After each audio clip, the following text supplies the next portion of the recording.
Wow, it has been a long, long time since I have plugged in this microphone and recorded anything. There is a reason for that though. I have been going through a lot of changes in my life, from moving out to being out of school to full-time job to this to that to everything, a lot of major changes that have required my attention. So I put content creation kind of on the back burner.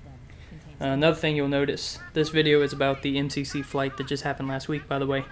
You're not really going to see more than about 2 minutes, give or take, worth of Halo Reach clips, and there's a reason for that. I don't have a capture card technically anymore, and the reason for that is when I moved out of my parents' house, I had this desktop with HD60 Pro, which is the capture card that plugs into the PCI port on your motherboard. Had to ditch the desktop because of space. This apartment is smaller than my parents' house, so it don't have as much space. And HD60 Pros do not work with laptops, so I'm out of capture card again. But I am getting that remedied soon. I just didn't have one during the flight, and so I couldn't really record anything besides a few Xbox game DVR clips. But with that little disclaimer, info, update little deal out of the way, we're going to go ahead and talk about MCC Flight 3 PvP Halo Reach Xbox One, whatever you want to call it. Flight 3. Let's go. Now.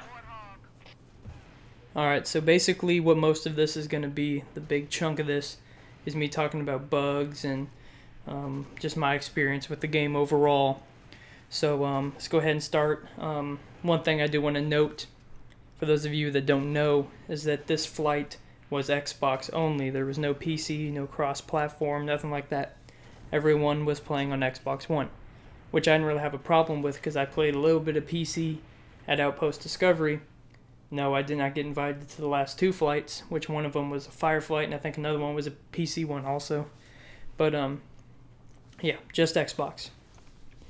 The mechanics of the game were pretty much how I remembered them from back in the heyday of Halo Reach. I don't remember playing Halo Reach. I mean, I played Halo Reach a lot, but I don't remember it all that well because I was really young when I played Halo Reach. But, it felt pretty similar playing it, so the mechanics were basically just as I remembered them. The game did run at a buttery smooth 60 FPS with little to no frame drops. I didn't really notice any. If they did happen, they were not noticeable, and they didn't happen frequently enough for me to note it. It felt like a pretty solid, consistent 60 FPS all the way through. There were, like I said, some bugs and glitches that were reported on the Halo support website, which is something that I'll explain a little bit later. But the main one was that a lot of people were experiencing an audio bug where at the end of the match, they have this new experience system that's kind of similar. It's just like a general player rank. You get XP for finishing matches, winning matches, getting medals, all that kind of stuff. And it was being tested in this flight. And it had sound effects for whenever your medals popped at the post-game card report, like a little ding or something. And then there was this ticking audio effect of your XP bar filling up. If you tried to skip these animations while the audio bits were playing, mainly for the XP bar filling up, it would get stuck on an endless loop, and it would play while you're searching for another match, while you're in the lobby, while you're playing another match, all the way until the next following post-game carnage report. So that was kind of weird. It was noted very quickly because it was really annoying. Happened to me a couple of times. But, it was reported, it was noted, 343 notes, it's a problem, so it's not really a big deal. Probably not something we're going to experience whenever the Reach comes to MCC officially. There was one small little bug, and this is the one that I said didn't, it wasn't really reported on the website, or at least when I went to report it, it wasn't reported yet. It was that I was unable to launch a single-player Forge game on Forge World, or any of its variants.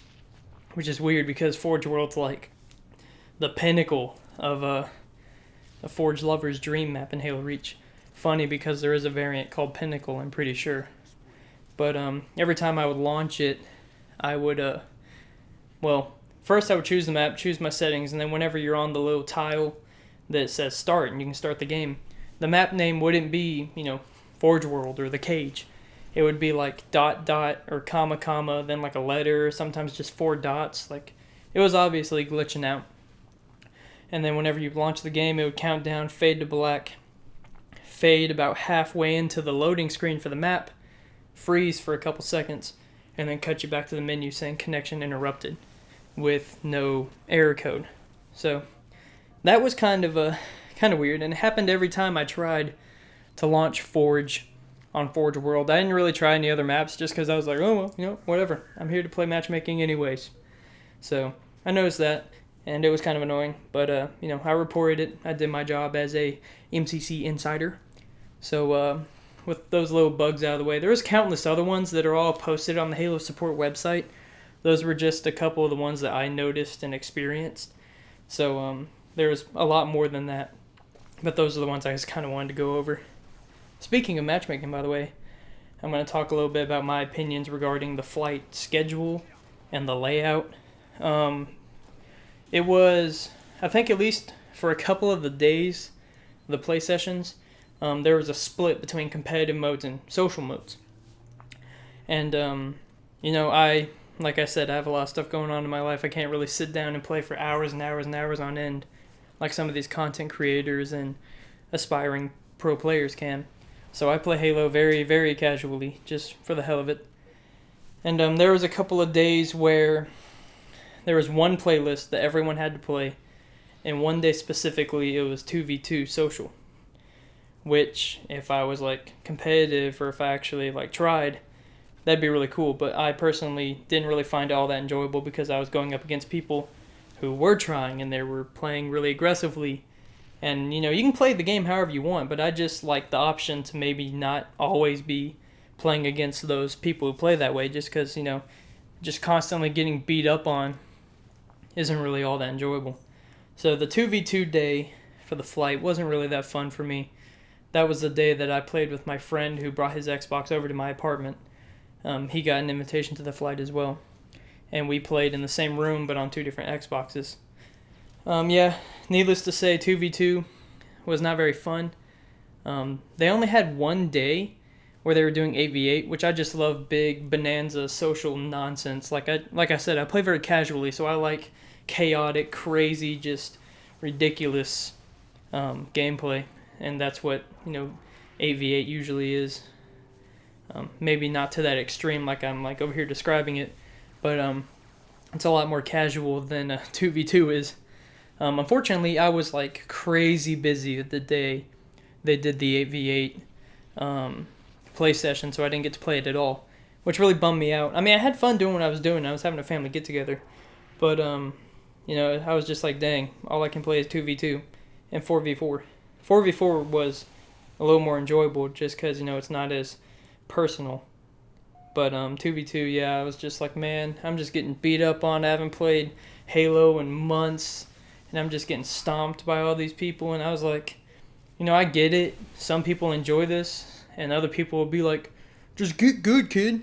But I just play casually, so I mean, I'm not really, upset about it. I would just appreciate it if maybe they had continued to split competitive and social, just so people who don't want to have to try hard just to enjoy it would have a casual experience. They probably did it that way for a reason, but I would just advise them in the future, maybe just keep competitive and social separate. I know it really divides your player base, and you already have a very limited number of participants, but just try to find a way to where you're not forcing everybody to play sweaty. It's just like, it's not for everyone. The Halo support site, I'm going to mention that real quick. It is this new site that 343 is beta testing. It's like a one-stop shop for all Halo customer service, known bugs, updates, communication with the team about what they're investigating, what they're changing. It's a place where you can report bugs if you see any. Not just for like flights and stuff. Whenever this website goes live, you'll be able to report anything. There's also a section where you can give feedback. So you can say, I think this would be better this way. I think this would be better this way. Because up until now, 343 was just kind of scouring the internet, probably mostly social media and the Halo Waypoint forums, looking for feedback. And they decided, you know what? Let's make a website where you can report bugs and give feedback, all in the same place. So that's what this new Halo support site's going to be. I used it to report the forge bug, and I looked at some of the feedback that people left. And you know, it's a pretty nice site. Whenever it goes live, it'll definitely be a really good thing for Halo.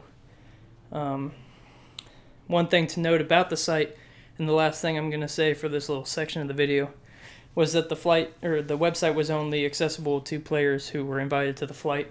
So not really anyone could hop in there and take a look at the website. But rest assured, the website's awesome. It's a good thing for Halo. And overall, I think that the flight was pretty good. But I'm going to go ahead and wrap this up here in just 1 second. Alright, so conclusion time. Overall, Halo Reach on Xbox One, in my opinion, is totally awesome. I cannot wait to try it on PC, on my own PC, not at the little stations they had at Outpost Discovery. There are a couple pieces of feedback that I'm going to go ahead and leave in this video. I unfortunately did not put them on the website. I'm pretty sure I could still access the website because I got on it earlier to fact check some of the stuff I said in this video. But one thing is there are ranks. You know, you have, like I said, you have ranks now. You have general player ranks. And next to your name in like the lobby is your rank. And it has this weird like bronze like badge or shield behind it. And I mean, the first few ranks, I don't know how many, are the same color as the shield in the background. So it's really hard to tell what your rank is. And I think it would look a lot better if there was no shield, it was just a transparent background with your rank logo sitting next to your name. For those of you who haven't seen any pictures, but if you follow anyone who is an insider, which is most of the content creators for Halo, they've probably posted a picture showing what the rank looks like. I didn't take a picture of my own rank, obviously, so I'm going to put up a picture of someone else's rank that has been posted online just to give you an idea of what it looks like. But I think it would look better if there was nothing behind the rank and it was just the rank logo. From what I can tell, it uses the rank little insignias and logos from Halo Reach. So, not the Halo 3 ones, which I thought would have been really cool because the Halo 3 ones resemble real military ranks. At least in the United States, a lot better. I like the Halo Reach ones too, but I'm kind of picky about small stuff like that. So to some people, they might be like, who cares if there's a badge behind your rank? Who cares if you even have ranks? I'm just here to play Halo. I like to nitpick a little bit here and there. Not to be a jerk or anything, you know, I'm not saying this because I said 343 did a bad job. You know, there's stuff that I would like to see change, and that's the whole point of giving feedback. Is so, you know, they can listen to what the people want and potentially give them what they want. I already touched on this quite a bit, but I think that sweaty game modes and social game modes should be kept separate for subsequent flights. You know, I mean, like I said, there's probably a reason they do it the way they do. But if they have the option, I would rather like give the sweaty people somewhere to play that's separate from me, the casual gamer. But I mean, I understand that that's not going to stop sweaty people from queuing up in social just to pub stomp a little bit. But I just don't like being forced into the same bucket as the very aggressive sweaty players. And you know, I'm not bashing sweaty players. Like I said, you can play however you want. You know, it's your thing. I don't have a problem with people who play sweaty, you know. But I just don't want to always have to play against them, you know. Like it's just pretty simple. Apart from that, you know, like I said, I had a lot of fun with this flight. I can't wait for the next one. I hope I get invited to the next one. Please, please, please.